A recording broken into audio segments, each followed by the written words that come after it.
दोस्तों अगर आप इकोनॉमिक्स के स्टूडेंट हैं, बेसिक से लेकर एडवांस लेवल के हमारे पास वीडियो कोर्स और नोट्स अवेलेबल है। नोट्स अब हार्ड कॉपी में हम आपके एड्रेस पे पहुंचवा रहे हैं और वीडियो कोर्स के लिए आप हमारी application Vishnu economics school download कर लें। अधिक जानकारी के लिए दिए हुए नंबर से आप हमसे संपर्क करें। तो दोस्तों अवमूल्यन की सफलता जो है वो एक्सपोर्ट और इंपोर्ट की मांग की लोच पर निर्भर करती है। तो मार्शल लर्नर की कंडीशन ये है कि अगर एक्सपोर्ट की लोच, यहां पे मैं लिख देता हूं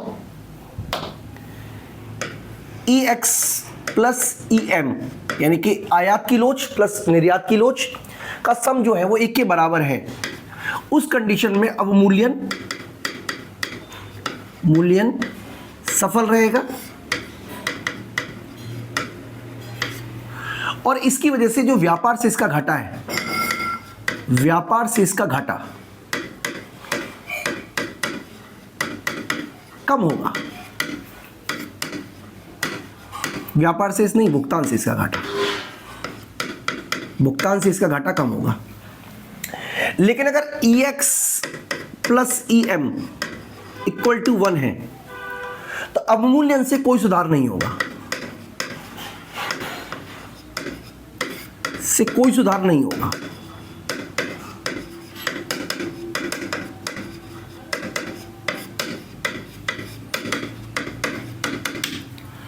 लेकिन अगर कहीं EX और EM का जोड़ 1 से कम है, इकाई से कम लोचदार है, तो अवमूल्यन से हानि होगी। यानी कि अवमूल्यन करने वाला देश जो है उसको हानि होगी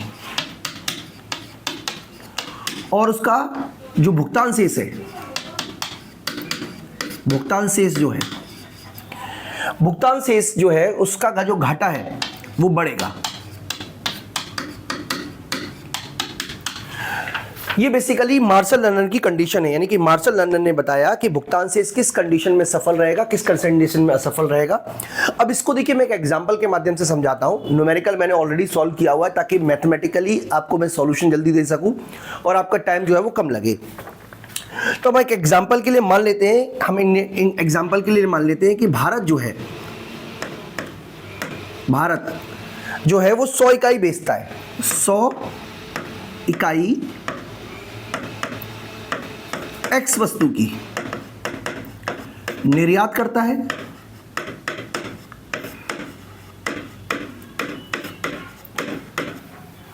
और 120 इकाई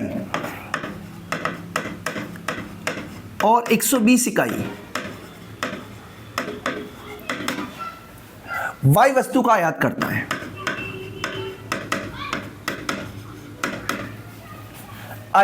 है। हम ये मान के चल रहे हैं,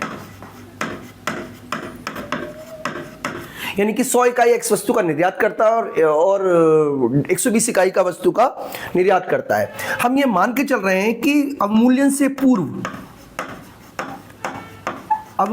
पूर्व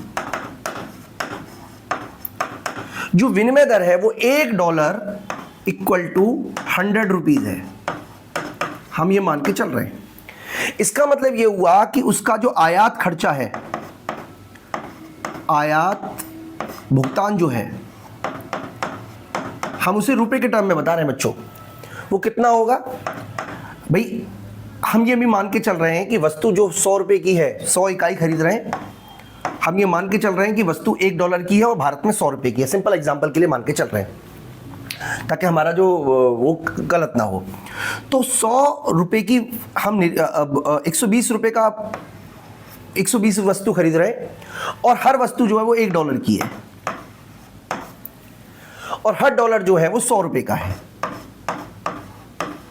इसका मतलब ये हुआ, मतलब हम $1 इसको हम ये भी लिख सकते हैं कि 100 रुपए, मतलब या तो हम ये लिख लें या हम ये भी लिख सकते हैं कि इसको 100 रुपए लिख लें, एक ही बात है क्योंकि $1 100 रुपए का है। इसका मतलब हमारा जो इंपोर्ट बिल है वो 12,000 रुपए का हमने आयात किया। निर्यात जो किया वो एक 100 यूनिट का निर्यात किया और एक वस्तु जो है वो हम ये मान के चल रहे हैं कि वो भी 100 रुपए की है। ठीक है जी। इसका मतलब हम ये क्या कर रहे हैं, 10,000 रुपए का वस्तु बेच रहे हैं और इस स्थिति में जो हमारा व्यापार से इसमें घाटा है, जो भुगतान से इसमें घाटा है, वो 2,000 का घाटा है। अब अगर मान लीजिए अवमूल्यन के माध्यम से इस हम 2000 के घाटे को कम कर पाए तो इसका मतलब अवमूल्यन से सुधार हुआ। अगर 2000 रुपए का ये घाटा बढ़ जाता है तो इसका मतलब अवमूल्यन से हानि हुई। तो बेसिकली अवमूल्यन अगर ये 2000 या उसके आसपास रहता है तो इसका मतलब अवमूल्यन न से कोई सुधार हुआ ना कोई हानि हुई। तो ये 3 केसेस के लिए हम यहाँ पे थोड़ा छोटा कर लेते हैं इसको, और यहाँ पे हम केस 1 मान लेते हैं। केस 1,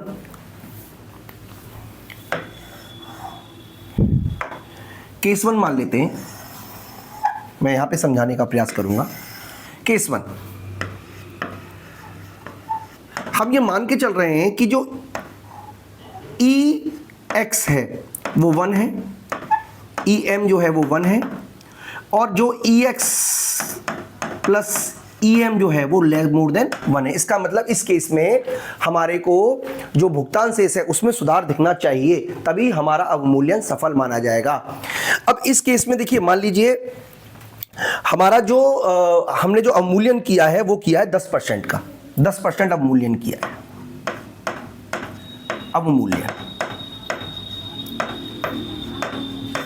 10% अवमूल्यन किया, तीनों ही कंडीशन में हम लेके चलेंगे। इसका मतलब अब केस में $1 जो है वो 110 रुपए का हो गया। ठीक है जी, इसका मतलब ये हुआ कि अब आपको $1 जो है 110 रुपए में मिलेगा। या आप ये कह सकते हो कि अब आपका जो 100 रुपए हैं उसमें आपको $0.91 मिलेंगे। हम ये भी कह सकते हैं, मतलब 100 रुपए में आपको अब $0.91 मिलेंगे, या $1 का जो है वो 110 रुपए का हो गया। अब हम ये मान रहे हैं कि जो हमारा एक्सपोर्ट है वो उसके लोच 1% है, यानी कि वो भी 10% से बढ़ेगा, और जो इंपोर्ट है वो 10% से गिरेगा। हम ये मान के चल रहे हैं। इसका मतलब अब हमारा आयात भुगतान कितना करना पड़ेगा। अब हम पहले आयात भुगतान की बात कर रहे हैं। आयात भुगतान, तो पहले हम 120 खरीद रहे थे वस्तु, अब उसका 10% घट जाएगा, यानी कि एक 1 है ना, 1 के बराबर है। तो इसका मतलब है कि 120 में से 12 माइनस करेंगे तो अब हम केवल और केवल 108 वस्तु खरीदेंगे। कितनी वस्तु खरीदेंगे? 108 वस्तु खरीदेंगे। ठीक है, 108 वस्तु खरीदेंगे। अब 108 वस्तु किस रेट पे खरीदेंगे? 108 वस्तु के लिए, क्योंकि अब $1 110 रुपए का है, तो हमें 110 रुपए के हिसाब से पे करना पड़ेगा। मतलब वस्तु अभी भी $1 की है, लेकिन अब हमें 110 रुपए देने पड़ेंगे। विदेश में अभी भी वस्तु $1 की है, तो 110 रुपए देने के लिए अब हमें जो भुगतान करना पड़ेगा, बस वही मैंने लिखा हुआ है, वो देना पड़ेगा हमें 11,011 का। ये हमें भुगतान करना पड़ेगा, इतना हमें भुगतान करना पड़ेगा। ठीक है जी। इस तरीके से निर्यात से जो हमें प्राप्ति होंगी वो कितनी होंगी,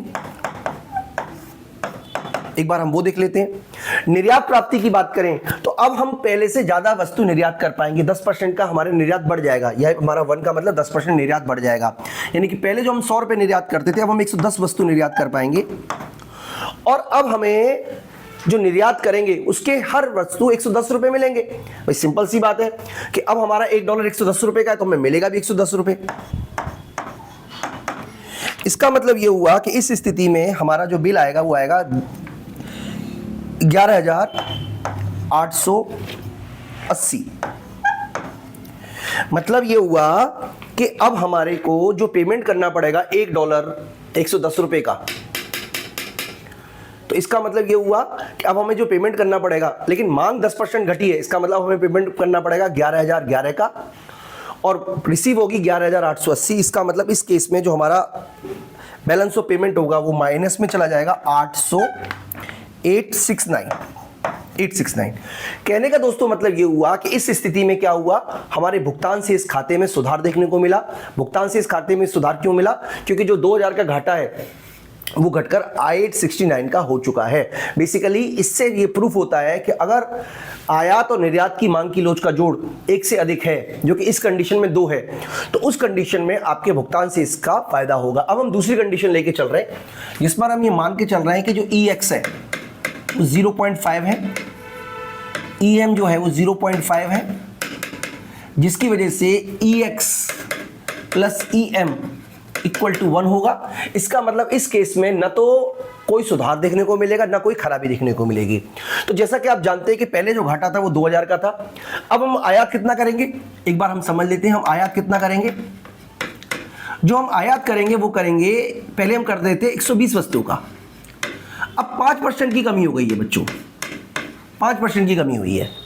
इसका मतलब ये हुआ 0.5 का मतलब है 5% की कमी देखने को मिली है। इसका मतलब ये हुआ कि अब हम जो आयात करेंगे वो 114 वस्तु का करेंगे, 114 वस्तु का करेंगे।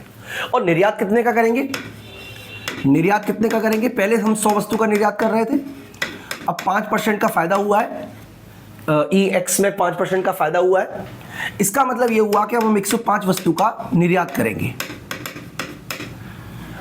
रेट 110 का लगेगा और यहां भी 110 रुपए का रेट लगेगा। तो हम जो निर्यात करेंगे, आयात करेंगे, आयात का जो बिल आएगा वो आएगा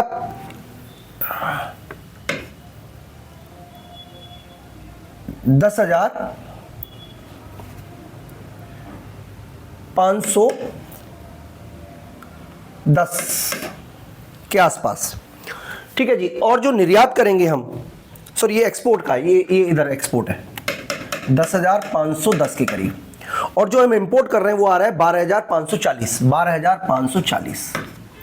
अल्टीमेटली जब आप देखोगे तो इस स्थिति में जो ओवरऑल भुगतान शेष होगा वो 230 का घाटा होगा, घाटा, लॉस, जो कि लगभग 2000 के बराबर है। इससे हमें पता चलता है कि अगर हमारा आयात की लोच और निर्यात की लोच का जोड़ 1 के बराबर है तो अवमूल्यन करने का कोई फायदा नहीं हुआ, यानी कि आपने रुपए का 10% अवमूल्यन भी किया और आपके भुगतान से इसमें कोई फायदा भी नहीं हुआ।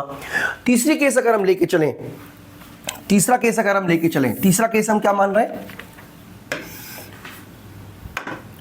तीसरा केस हम मान क्या रहे हैं? तीसरे केस में हमने मान लिया कि जो EX है वो 0.2 है, EM जो है वो 0.5 है, दोनों का जोड़ जो है EX प्लस EM वो लेस देन 1 है। तो इस स्थिति में अवमूल्यन करने से नुकसान होगा, फायदा तो होने का सवाल ही नहीं उठता। कैसे होगा? अब हम निर्यात कितनी वस्तु का करेंगे? निर्यात करेंगे 2% ज्यादा, यानी कि 102 वस्तु का, और आयात कितना करेंगे? आयात करेंगे 5% कम, यानी कि 114 वस्तु का।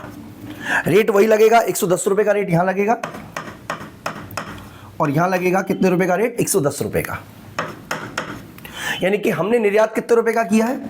निर्यात की कीमत अगर निकालें तो 102 को करेंगे 110 से मल्टीप्लाई तो दिया आएगा 10,210, और आयात कितने का करेंगे? आयात करेंगे हम 12,540 का। इस स्थिति में जो ओवरऑल लॉस है वो बढ़ चुका है, ये घाटा बढ़ चुका है। तो दोस्तों इसी को मार्शल लर्नर कंडीशन कहते हैं। मार्शल लर्नर कंडीशन हमें क्या बताती है? एक बार मैं आपको दोबारा बता देता हूं। मार्शल लर्नर कंडीशन बताती है कि अगर आयात की लोच और निर्यात की लोच को मिलाकर एक से अधिक वैल्यू है तो अवमूल्यन करने से आपको लाभ होगा, लाभ होगा, और आपका जो भुगतान से इसका घाटा है उसमें कमी देखने को मिलेगी। लेकिन अगर आपका मांग की लोच, एक्सपोर्ट की लोच और इंपोर्ट की लोच का सम 1 के बराबर है तो उस कंडीशन में आपका बैलेंस ऑफ पेमेंट में कोई फायदा नहीं होगा अवमूल्यन करने से। और अगर कहीं ये 1 से कम है, मतलब 1 से कम का मतलब है कि आयात की लोच और निर्यात की लोच का जोड़ 1 से कम है, तो अवमूल्यन करने से आपको फायदा होगा, नुकसान होगा, और आपका जो घाटा है वो बढ़ेगा। यानी कि कब फायदा होगा? मैं एक बार आपको रिवाइज करा देता हूं, एक बार आपको मैं दोबारा समराइज करा देता हूं कि अगर EX plus EM more than 1 है तो लाभ होगा, अवमूल्यन से लाभ होगा। EX plus EM equal to 1 है तो कोई परिवर्तन नहीं आएगा, यानी कि न लाभ न हानि।